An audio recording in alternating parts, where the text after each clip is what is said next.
निर्णय।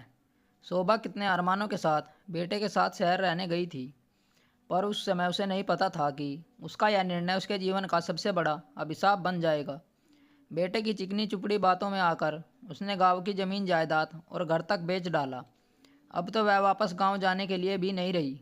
जब तक पति जीवित थे, दोनों पति पत्नी ने सुखपूर्वक रहते थे, पर पति के जाने के बाद घर का सूनापन शोभा को काटने को दौड़ता।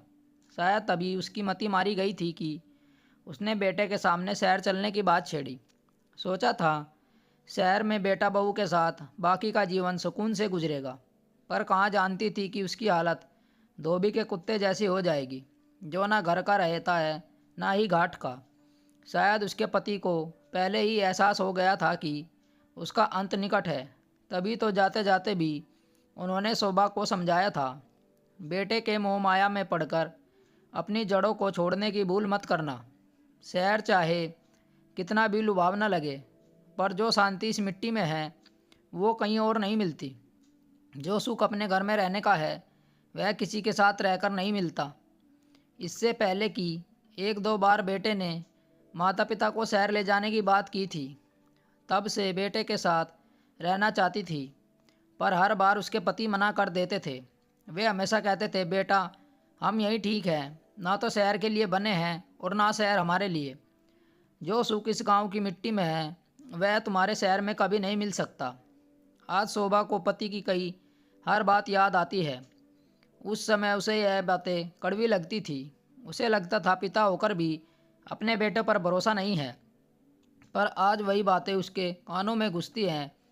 पति कहते थे, तुम घर की चार दीवारी से बाहर कभी नहीं निकली, पर मैंने जमाना देखा है जब शोभा को एहसास होता है कि उसके पति सही थे, बेटा नहीं। उनकी जड़ों की मिट्टी ही उसका सच्चा सहारा थी। इसलिए तुमसे कहता हूँ, बेटे के साथ रहने का सपना छोड़ दो। पति ने दृढ़ स्वर में कहा था, यह घर तुम्हारा है और तुम इस घर की मालकिन हो। यहाँ कोई बंधन नहीं है, कोई रोक टोक नहीं है, पर अगर तुम यहाँ गई तो बंधन में पकड़ जाओगी। बेटा हमेशा सेवा देने के लिए नहीं, हमसे सेवा करवाने के लिए साथ ले जाना चाहता है। इसमें उसका स्वार्थ छिपा है। अच्छा होगा तुम उसका यह चेहरा कभी ना देखो, क्योंकि तुम माँ हो और माँ कभी अपने बेटे की स्वार्थी सच्चाई बर्दाश्त नहीं कर पाती। उनकी बातों में सच्चाई तो थी, पर उस समय शोभा के मन में उसे स्वीकार नहीं किया था। जब तक बच्चे छोटे थे तब तक बेटा और बहू कई बार उन्हें अपने साथ ले जाने का प्रस्ताव रखते थे, पर जैसे ही बच्चे बड़े हुए वह आग्रह भी खत्म हो गया। बरसों बीत गए, ना बेटे ने दोबारा बुलाया, ना ही शोभा ने जाने की बात की। लेकिन इस बार शोभा ने खुद बेटे के सामने शहर चलने का जिक्र किया। बेटा पहले तो टालता रहा, पर आखिरकार माँ के जोर देने पर मान गया। उसने जल्दबाजी में गांव की ज़मीन जायदाद सब बेच डाले और शोभा का सामान शहर भिजवा दिया। वह शहर पहुंचते ही शोभा को माहौल कुछ ठीक नहीं लगा।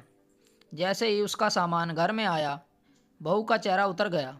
होठों पर मुस्कान थी, पर आंखों में झुंझलाहट साफ झलक रही थी। रात को शोभा अपने कमरे में लेटी थी, तभी उसे बेटे बहू की धीमी आवाज़ सुनाई दी।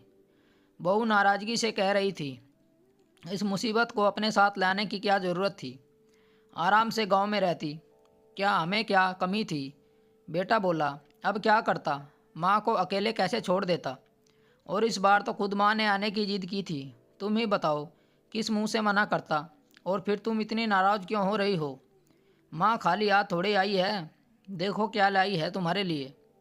यह कहकर उसने रुपयों से भरा बैग पत्नी के सामने रख दिया और बोला, मैं माँ की ज़मीन और घर का सौदा करके आया हूँ। पर बहू ने तिरस्कार भरे स्वरों में कहा, हाँ तो कौन सी ज़मीन और घर? भागे जा रहे थे, आज नहीं तो कल हमें ही मिलना था। तुम्हारे पिताजी के बाद अगला नंबर अब इस बुढ़िया का ही है, एक दो साल और निकालेगी बस। यह सुनकर शोभा का दिल जैसे चाकू से कट गया हो। जिस बेटे के लिए उसने अपनी जड़ों को छोड़ा, अपना सब कुछ बेचा, उसी बेटे की पत्नी उसे मुसीबत कह रही थी, और बेटा चुपचाप पत्नी की बातें सुन रहा था। अपने पति की बातें फिर शोभा के कानों में गूंज उठी। शहर कभी मत जाना, शहर की चमक के पीछे अंधेरा छुपा है। शोभा की आंखों में आंसू बह निकले। देर से ही सही, अब उसे समझ आ गया था कि उसका पति कि कही हर बात कितनी सच थी। बेटा बोला, वही तो मैं कह रहा हूँ, अब माँ भी ज़्यादा दिन की मेहमान नहीं है, कुछ दिन हमारे साथ रह लेगी, इससे तुम्हें क्या तकलीफ़ है। बहू ने तुनक कर स्वर में कहा, तकलीफ़ है तभी तो कह रही हूँ। इनके घर में आते ही अजीब सी मायूसी फैल गई है, पता नहीं अब तक कितने सहना होगा। पर कान खोलकर सुन लो, मैं इस बुढ़िया को मुफ्त में रोटी देने वाली नहीं, काम करेगी तो खाना मिलेगा। बेटा मुस्कुराते हुए बोला, हाँ हाँ ठीक है, जो तुम्हें सही लगे वही करना, मैंने कब मना किया है।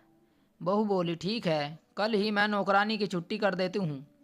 जब तुम्हारी माँ आ गई है तो नौकरानी की क्या ज़रूरत है, वैसे भी सारा दिन घर बैठे बैठे क्या करेगी, थोड़ा बहुत हाथ पैर चलाएंगे तो उनके लिए अच्छा रहेगा। बेटा बोला, तुम चाहो जो काम करवाओ उनसे, पर याद रखना उनके साथ व्यवहार शालीन करना। तुम जानती हो सोसाइटी में हमारी कितनी इज्जत है। अगले महीने सोसाइटी में चुनाव होने हैं और मैं खुद एक आदर्श बेटे के रूप में सबके सामने प्रस्तुत करने वाला हूँ। इसलिए माँ के साथ थोड़ा प्यार से पेश आना। लोगों को ऐसा लगना चाहिए कि हम उनकी खूब सेवा करते हैं। पत्नी ने व्यंग भरी मुस्कान के साथ कहा, ठीक है समझ गई, तुम चिंता मत करो, उनसे काम कैसे लेना है मैं अच्छी तरह से जानती हूँ। और बस उसी दिन से शोभा जी का जीवन बदल गया। 2 महीने बीत गए। अब वह उस घर की नौकरानी बनकर रह गई। सुबह से शाम तक वह काम करने लगी, झाड़ू बर्तन खाना कपड़े, और बहू हर काम में उनसे बारीकी चाहती थी। बहू उनके कपड़ों पर खास नज़र रखती थी, मजाल जो साड़ी पर एक भी दाग दिख जाए।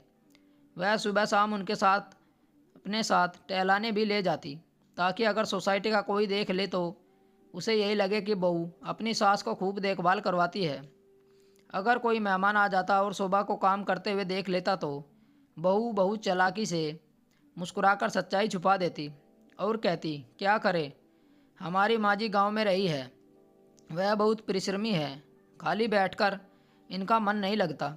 मैं मना करती हूँ पर फिर भी कुछ ना कुछ करती रहती हैं। शोभा उस समय बस चुपचाप मुस्कुरा देती, एक ऐसी मुस्कान जो दर्द से भरी होती और किसी को कैसे बताती कि अब उनका शरीर ही नहीं, उनका मन भी थक चुका है। अपने ही बच्चों का स्वार्थ देखकर बेटा अपने ऑफिस के काम में उलझा रहता, और उसके बाद सोसाइटी की राजनीति में बहू को किट्टी पार्टी करने और सहेलियों के साथ घूमने फिरने से फुर्सत नहीं। एक पोता है जिसने आज तक कभी उनसे सीधे मुंह बात नहीं की। शायद वह भी भूल चुका था कि शोभा उसकी दादी है, नौकरानी नहीं। अब शोभा के साथ आगे क्या होगा, क्या उनकी बहू और बेटा सही रास्ते पर आएंगे या शोभा जी ऐसे ही नौकरानी का जीवन जिएगी। जानने के लिए कहानी का अगला भाग जरूर पढ़ें और अपनी राय कमेंट बॉक्स में ज़रूर दें। मिलते हैं कहानी के अगले भाग के साथ। कहानी सुनने के लिए धन्यवाद। राम राम दोस्तों।